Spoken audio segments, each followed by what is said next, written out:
एक गुरु का एक नया नया शिष्य बना था। उस युवा शिष्य के मन में बहुत सारे प्रश्न थे जिन्हें वह गुरु से पूछ लेना चाहता था। एक दिन वह गुरु के पास आया और उनसे कहा, गुरुदेव, मैंने देखा है पहले लोग आपस में बहुत प्रेम करते हैं, फिर धीरे धीरे उनके बीच मतभेद होने लगते हैं। मतभेद झगड़ों में बदल जाते हैं और वो एक दूसरे को भला बुरा कहने लगते हैं। फिर रिश्ते टूट जाते हैं और प्रेम नफरत में बदल जाता है। गुरुदेव, आखिर ऐसा क्यों होता है कि जहां प्रेम था अब उसकी जगह नफरत ने ले ली? गुरु ने कहा, आज मैं एक किसान से मिलने उसके घर जा रहा हूं, तुम भी साथ चलना। तुम्हारे इस प्रश्न का उत्तर तुम्हें वहीं मिल जाएगा। थोड़ी देर बाद गुरु शिष्य को लेकर पास के एक गांव में पहुंचे। गांव के बीचों बीच पहुंचकर उन्होंने वहां बने एक घर के दरवाजे को खटखटाया। अंदर से एक व्यक्ति बाहर आया। उसने गुरु को प्रणाम किया और कहा, कहिए गुरुदेव, मैं किस प्रकार आपकी सेवा कर सकता हूं? गुरु ने उस व्यक्ति से कहा, तुम्हारी पत्नी के साथ जो विवाद चल रहा था, क्या वह समाप्त हो गया? क्या अब तुम खुश हो? उस व्यक्ति ने कहा, उस औरत से विवाह करना मेरे जीवन की सबसे बड़ी गलती है गुरुदेव। वह बिल्कुल भी अच्छी नहीं है। वह मेरा और मेरे परिवार का ख्याल नहीं रखती। वह हमेशा अकड़ कर बात करती है। वह हमेशा गुस्से में रहती है। उसने आज तक मुझे समझा ही नहीं, मेरी कोई बात मानी ही नहीं। वह बिल्कुल भी अच्छी नहीं है। ईश्वर ने मेरे भाग्य में ना जाने ये कैसी पत्नी लिख दी है। अब वो मुझे छोड़कर मायके चली गई है और अब तो मैं भी यही चाहता हूं कि वो वहीं रहे और कभी मेरे जीवन में वापस ना आए। गुरु ने अपने शिष्य से कहा, देखा तुमने, यही मनुष्य का स्वभाव है। हर मनुष्य के अंदर अच्छाई और बुराई दोनों होती हैं, लेकिन मनुष्य सिर्फ बुराई को ही याद रखता है, अच्छाई को नहीं। और जब वह किसी की बुराई करने पर आता है तो शुरू से लेकर अंत तक सिर्फ बुरा ही देखता है और बुरा ही बोलता है। और जब वह अपने मन में सब कुछ बुरा ही बैठा लेता है तब वह यह आशा करता है कि उसके जीवन में सब अच्छा हो। बुराई से जीवन में अच्छाई कैसे आ सकती है? जीवन में अच्छाई लाने के लिए, सुख और शांति लाने के लिए हमें अच्छाई को तो देखना ही होगा। लेकिन यह काम कोई नहीं करता, क्योंकि ऐसा करने से मनुष्य के अहंकार को चोट पहुंचती है और वह अपने अहंकार के सिंहासन से गिरना नहीं चाहता। गुरु के मुख से ये सब बातें सुनकर उस व्यक्ति ने कहा, गुरुदेव, आप यह क्या कह रहे हैं? अगर कोई बुरा है तो उसमें बुराई तो दिखेगी ही। मेरी पत्नी बुरी है तो मैं उसमें बुराई ही देखूंगा। उसने आज तक ऐसा कोई कार्य नहीं किया जिससे मैं प्रसन्न हो सकूं। गुरु ने कहा, क्या आज तक तुमने कोई ऐसा कार्य किया जिससे तुम्हारी पत्नी खुश हो सके? उस व्यक्ति ने कहा, उसने मुझे कभी कोई ऐसा मौका ही नहीं दिया गुरुदेव कि मैं उसके लिए कुछ कर सकूं। गुरु ने कहा, चलो तुम कुछ देर के लिए ये सारी बुराइयां छोड़ दो, अपनी पत्नी की कमियां भूल जाओ, अपनी पत्नी की कोई एक अच्छाई याद करो और मुझे बताओ। उस व्यक्ति ने कहा, एक बार मेरी माँ बहुत बीमार पड़ गई थी, तब उसने उनकी बहुत सेवा की थी। उन दिनों उसने रात दिन का भी ध्यान नहीं रखा था। गुरु ने कहा, क्या इसके अलावा तुम्हें अपनी पत्नी की कोई और अच्छाई याद आ रही है? उस व्यक्ति ने कहा कि हाँ, वो हमेशा घर में सुबह सबसे पहले उठती थी और मेरे माता पिता के खाने का बहुत ध्यान रखती थी। एक बार जब मैं बहुत बीमार हो गया था तब वह रात भर जाग जाग कर मुझे दवाइयाँ दिया करती थी। वह बहुत मेहनती थी और अगर उसे कोई तकलीफ भी होती थी तो वह मुझे बताती नहीं थी। वह हमेशा इसी प्रयास में रहती थी कि मैं खुश रह सकूं। यह सब बोलते बोलते उस व्यक्ति की आंखों से आंसू आ गए और उसने कहा, गुरुदेव, मुझे यह क्या हो गया है? माना कि मेरी पत्नी में बहुत सी कमियां हैं, लेकिन वो बुरी नहीं है। पता नहीं क्यों मैं आज से पहले उसकी अच्छाइयों को देख नहीं पाया। गुरु ने मुस्कुराते हुए कहा, जब हम किसी में बुराई देखते हैं तो बुराई बुराई को खींचती है और वह सब कुछ बुरा दिखाती है और देखती है और फिर हमारे जीवन में भी सब कुछ बुरा होने लगता है। पर जब हम किसी की अच्छाई देखते हैं तो अच्छाई अच्छाई को खींचती है और हमारे साथ सब कुछ अच्छा होने लगता है। उस व्यक्ति को बात समझ आ गई। उसने गुरु से आज्ञा ली और अपनी पत्नी को लेने चला गया। गुरु ने शिष्य से कहा, क्या तुम समझे कि रिश्ते क्यों टूट जाते हैं? प्रेम नफरत में क्यों बदल जाता है? जब मन में नफरत हो तो उसमें प्रेम नहीं रह सकता और जहां प्रेम हो वहां नफरत नहीं रह सकती। हम अपने मन में प्रेम रखना चाहते हैं या नफरत, यह हम पर ही निर्भर करता है। शिष्य ने कहा, गुरुदेव, मैं आपकी बात बहुत अच्छे से समझ गया हूँ। मेरा एक और प्रश्न है, क्या आप मेरे इस प्रश्न का भी उत्तर देंगे? गुरु ने कहा, अवश्य, तुम बेझिझक अपना प्रश्न पूछ सकते हो। शिष्य ने कहा, गुरुदेव, इस दुनिया में सबसे मुश्किल कार्य क्या है? गुरु ने कहा, इस दुनिया का सबसे मुश्किल कार्य एकांतवास में रहना है। शिष्य ने कहा, इसमें मुश्किल जैसा क्या है, एकांत में तो कोई भी रह सकता है। यह सुन गुरु मुस्कुराए और बोले, अगर यह कार्य तुम्हें इतना आसान लगता है तो क्या तुम 30 दिनों के लिए एकांतवास में रह सकते हो? तुम्हें 30 दिन के लिए कहीं नहीं जाना, एक गुफा में रहना है। तुम बाहर किसी भी व्यक्ति से संपर्क नहीं करोगे, ना ही गुफा के अंदर किसी भी प्रकार के कार्य में व्यस्त रहोगे, सिर्फ शांत और मौन रहोगे। क्या तुम ये कर सकोगे? शिष्य ने कहा, लेकिन गुरुदेव, ये एकांतवास में रहकर क्या होगा, इससे क्या मिलेगा? गुरु ने कहा, जो मिलेगा वह तो तुम्हें पता चल ही जाएगा, लेकिन प्रश्न यह है कि क्या तुम इतना आसान कार्य कर पाओगे? शिष्य तैयार हो गया।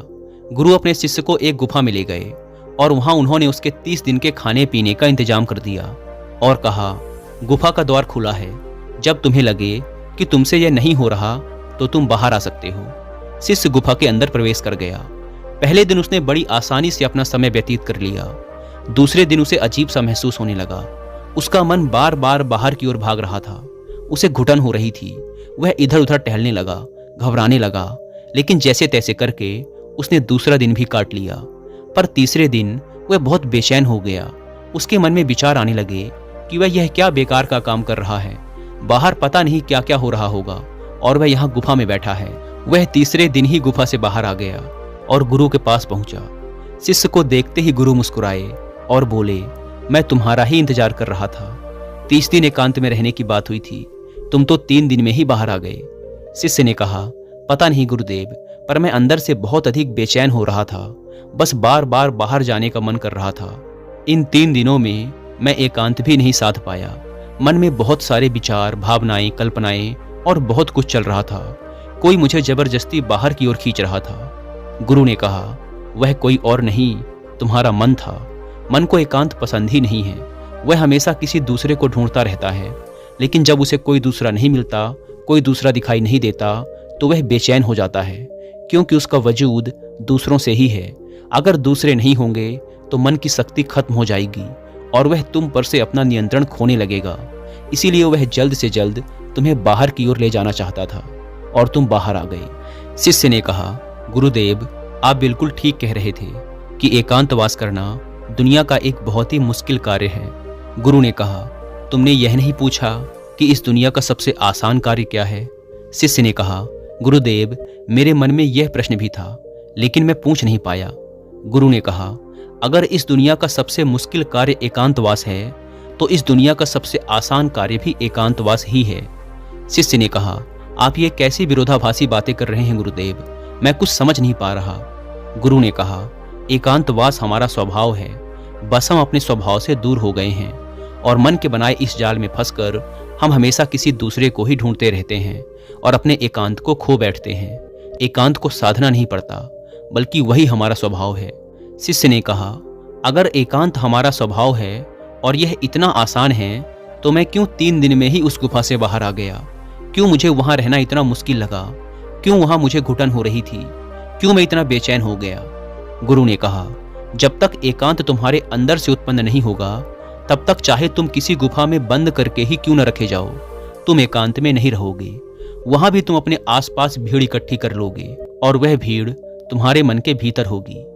इसके बाद गुरु शिष्य को एक नदी के पास ले गए और कहा, इस नदी पर बांध बांधना हो तो तुम्हें कितना समय लगेगा? क्या तुम उसे आज के आज बांध सकते हो? शिष्य ने कहा, नहीं गुरुदेव, भला एक दिन में यह कैसे संभव होगा? 2 दिन, 3 दिन या 4 दिन में भी नहीं होगा। इसमें तो बहुत समय लगेगा। पहले योजना बनानी होगी, फिर धीरे धीरे बांध की तैयारी होगी। आने वाली हर समस्या को देखा जाएगा और उससे निपटा जाएगा और धीरे धीरे समय के साथ बांध बनकर तैयार होगा। गुरु ने कहा, ठीक कहा तुमने, और बिल्कुल इसी तरह मन की नदी पर धीरे धीरे बांध बांधा जाता है। 1, 2, 3 या 4 दिन में नहीं, धीरे धीरे समय लगाकर यह किया जाता है। शिष्य ने कहा, गुरुदेव, आप जो मुझे समझाना चाह रहे हैं वह मैं अच्छे से समझ गया हूँ। मैं भी धीरे धीरे अपनी मन की नदी पर बांध बांधने की तैयारी करूंगा। उस दिन से शिष्य ने अपनी साधना पर ध्यान देना शुरू कर दिया। वह धीरे धीरे मन के विरुद्ध खड़ा होने लगा। उसने छोटे छोटे संकल्प लेने शुरू किए। उसने बहुत सारे संकल्पों को पूरा किया और बहुत सारे संकल्प उसके अधूरे रह गए, जो बीच में ही टूट गए थे। पर हर बार वह और अधिक मजबूत होता चला गया। हर संकल्प पूरा होने के साथ उसका खुद पर नियंत्रण बढ़ता चला गया। समय के साथ उसके छोटे छोटे संकल्प बड़े संकल्पों में बदलने लगे। फिर एक दिन उसने संकल्प लिया और वह उस गुफा के अंदर चला गया। 30 दिन वह उस गुफा से बाहर नहीं आया। जब 30 दिन बीत गए तो गुरु को अपने शिष्य की चिंता हुई और वह उसे देखने गुफा के अंदर चले गए। उन्होंने देखा कि उनका शिष्य बिल्कुल शांत होकर एक स्थान पर ध्यान में बैठा हुआ है। गुरु को देखते ही शिष्य खड़ा हो गया और उन्हें प्रणाम कर उनसे कहा, गुरुदेव, आप बिल्कुल सत्य कहते थे। एकांतवास करना बहुत ही आसान कार्य है। एकांत ही हमारा स्वभाव है और यही हमारी प्रकृति है। इसके लिए कुछ भी करना नहीं होता। यह है, बस हमें दिखाई नहीं देता। इसके बाद शिष्य और गुरु दोनों उस गुफा से बाहर आ गए। अब आप सोच रहे होंगे कि इस एकांतवास की कहानी का मतलब क्या है। वास्तव में एकांत वह चीज है जो हमें सत्य दिखाता है, शांति दिखाता है। हम सब अपने जीवन में बहुत छोटी छोटी चीजों में उलझे रहते हैं जो असल में इतनी मामूली हैं कि उनके होने या ना होने से कोई फर्क नहीं पड़ता, पर हमने उनको इतना बड़ा बना लिया है कि वो हमारे जीवन में बहुत मायने रखती हैं और हमारा जीवन उनके चारों ओर घूमता रहता है और हम वहीं के वहीं भटकते रहते हैं। इस दुनिया में कोई भी नहीं बचा, चाहे कोई कितना ही बड़ा इंसान क्यों ना हो, कितनी भी अकड़ के साथ क्यों ना खड़ा हो, सब मिट्टी में मिल गए हैं। राजा हो, भिखारी हो, शक्तिशाली हो या कमजोर, साधु या सन्यासी, कोई भी हो, किसी की अकड़ बाकी नहीं रही। जिन छोटी छोटी चीजों के लिए आज हम इतना लड़ते झगड़ते रहते हैं, क्या करोगे इन सब चीजों का? कुछ पल ही लगते हैं शरीर को मिट्टी बंधने में और हम ऐसे लड़ रहे हैं जैसे कि हम हमेशा यहीं रहने वाले हैं। कुछ समय मिला है, बहुत कीमती है, उपयोग कर लो। कुछ सीख लो, कुछ जान लो, कुछ तो जीवन जी लो। सब कुछ जानते हुए भी हम कुछ नहीं जानते, बस यही हमारी विडंबना है और यही हमारी बेहोशी है। और इसी से बाहर निकलने का नाम जागरण है और जागृति है और होश है और बुद्धत्व भी है।